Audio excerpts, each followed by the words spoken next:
Your army there. Take a look at Nooblex's army. He's almost at 100 food now. He was able to really pump up after that last fight. After the last thing, it really didn't seem that Circle K did too much to Nooblex's base.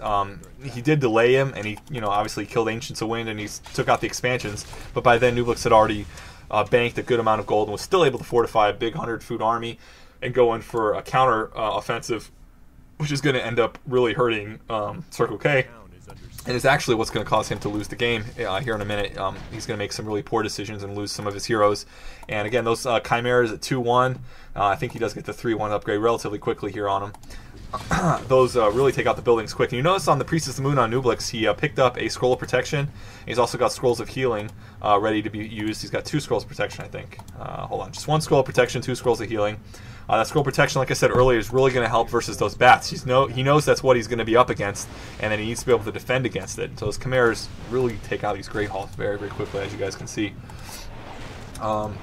Uses Roar. He's got 1 single bear in there. That's kind of cute to have that bear in there, but really has a big impact on the amount of damage those Chimeras and the Hippogriffs can do to the air. A lot of the times when you see the fights going on, the Orc players will move their Wyverns way out in back while they try to move their bats in to kill off the Hippogriffs, because if it's a Hippogriff versus a Wyvern, those Hippogriffs are going to win. Really cool to see how them all move tight like that. It's a neat move there. So Circle K is getting a lot of revenge taken against him by Nooblex. Nooblex is tearing him up, just took out 1 expansion, he's on to the second one. And now he's faced with a decision. If you look at the bottom left of the map at Nooblex's main base, he is teleporting back right now to save it, because after he just took out those 2 expansions, in order to try to stop him, Circle K ran in and was going to try to kill his Tree of Eternity. But fortunately, Nooblex was right on top of things, brought back to defend himself, and now Circle K is in kind of a bad position here. He's going to lose a lot of Wyverns from this. If you hold Alt, you can see their hit points as they're running away from the Hippogriffs. 1, 2, 3, they're all going down because they're being slowed by the Drunken Haze, and the bats are coming in now. You notice a lot of Nooblex's army just went down. All those Hippogriffs went down, so it kind of evened up a little bit there. The Chimeras cannot hit the Wyverns, so they're kind of stuck just attacking heroes, but they're perfectly happy doing that. You're going to see that Circle K's heroes are going to go down very, very quickly to Chimera Focus Fire, and the only thing that's up there to really take them out is those Troll Bat Riders, and they're 2-2, but obviously they're not used for their attack damage at this point. They're just used for suiciding to try to kill out those things. Take a look at the food counts again. You always got to kind of be cycling through the different players to see who's out ahead, or take a look at their gold count. Nooblex and Circle K both have about the same amount of gold and about the same units, so they're kind of even right now. Whereas on the other side of the map, you see Doslin's got almost 15k saved up, and 63 out of 100, and his Nightelf opponent's 48 out of 60, and losing all his heroes, and obviously all his base is gone now.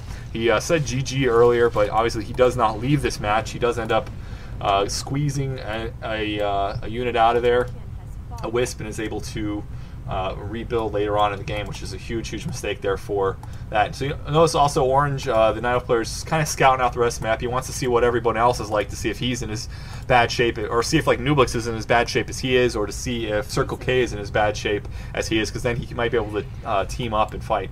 He just says Obzo on defeat, so he was asking if there's observers on defeat so he could stay and watch the match after he lost, because he assumed he was going to be dead here and completely lose. And although he is pretty much out of it at this point, he ends up staying in and doing really, really well. So still little bits of fight going on here. Dawson's trying to finish him off, but Orange is doing a good job of kind of delaying the inevitable there. More suicides on those Hippogriffs there up the top. What is that, pretty much the 1 or 2 o'clock position?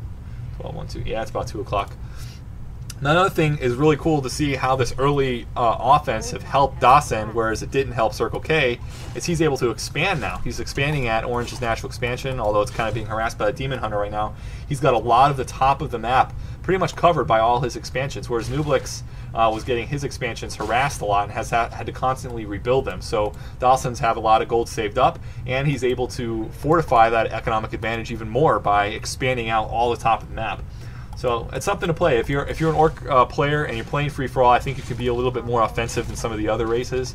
Generally, like I think like humans are more of a defensive race, but later on when they can really build up that huge Tier 3 army and bank up a lot of gold, they're pretty much unstoppable. And the Nightelf is also one of those races that like to kind of bank and stop up, but they're a little bit more offensive than humans. This is all just for me watching replays. Obviously I don't play and I'm not a professional. Look at those crits on that Blade Master. If you're not watching this on the sort of the middle of the map now with Dawson just keep an eye on that Blade Master. He's just doing so many crits, plus 300 damage on those crits because of all those claws of attacks that he has and that he's so high level. He was able to really take down that level 5 Demon Hunter, even though it was hexed, very, very quickly with those crits. Just really amazing how he's able to do that, I think. So there's this one Wisp in the middle of the map that's going to be able to build a Tree of Life up at the Mercenary Camp at the 12 o'clock position. And that's what's going to keep him alive after he loses the Tree of Life on the pretty much the 3 o'clock position. So Dark Mirror pretty much says it right there. Nooblex against DOS, and that's pretty much what this game turns into. It turns into that stronger Orc player up at the top versus Nooblex, who was able to overcome Gray's forces, and Gray's just been kind of dancing around the whole map. He lost a lot of expansion in Nooblex, and actually starting here in the second corner, we're going to see how Nooblex is going to be able to finish off Gray, and he's actually going to be the first one out of it. So a big fight's going to happen. Not a big fight, but the final fight for Circle K is happening at the bottom right-hand corner of the map. He starts with the Shockwave, pretty good to lead with your Torn Chieftain, but he doesn't have any means of really healing him, so he's going to lose that Torn Chieftain very, very, very quickly. Due to Entangle and Chimera Focus Fire goes down, all those casters go down. That was pretty much it. That was the quickest fight you're ever going to see there. So 3-3 Chimeras just decimated, well 5 Torn Chieftain and all those casters. He shouldn't have ran in there like that. That was a really big mistake by him, but now Circle K's base is just getting completely reamed by Nooblex here. So he's going to be able to finish off. He targets the burrows first, and then he's going to go for the individual spirit lodges. What he needs to do is make sure that no peons get out, and eventually you see him start to individually focus on those with all his chimeras. A little bit of overkill to kill a peon, but it's still kind of fun to watch them splat. I guess they should technically explode with all that lightning surging through them. So yeah, Circle K is going to be out of here really quickly, and take a look at Dostend. He's going to basically end up in a situation, because he didn't finish off Orange, later on in the match, where he's going to have to decide who to hit first. Should he be attacking Orange or should he be attacking Nooblex? Because they're both going to have a pretty sizable army.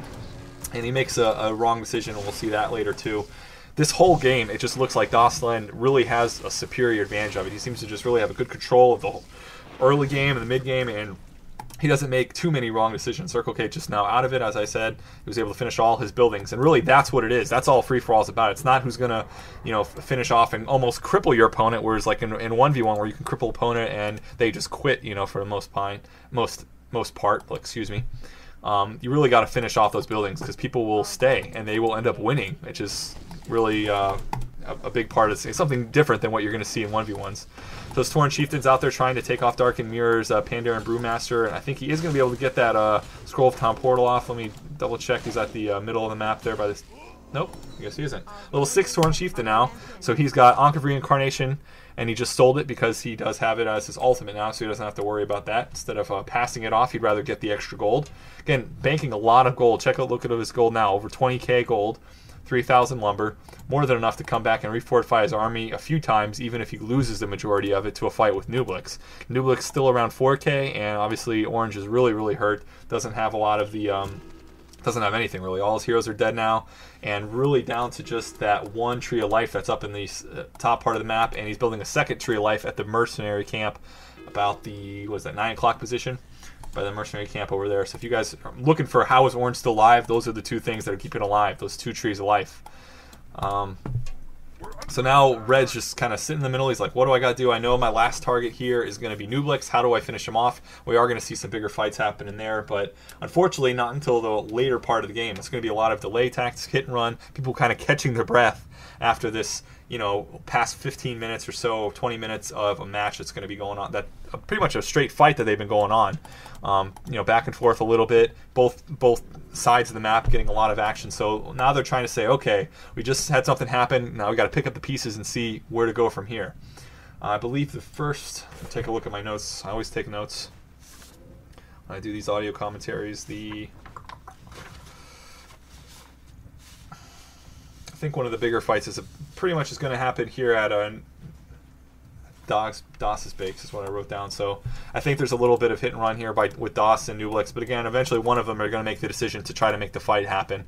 Taking a look at their food counts, we're at 99 out of 100, 100 out of 100, so pretty much even food counts. Hero levels, we got a level 6 Blade Master, level 6 Torn Chieftain, and a level 5 Shadow Hunter. Again, that Blade Master really, really stacked. That is pretty much the core of this Orc army, to have so much DPS to that Blade Master.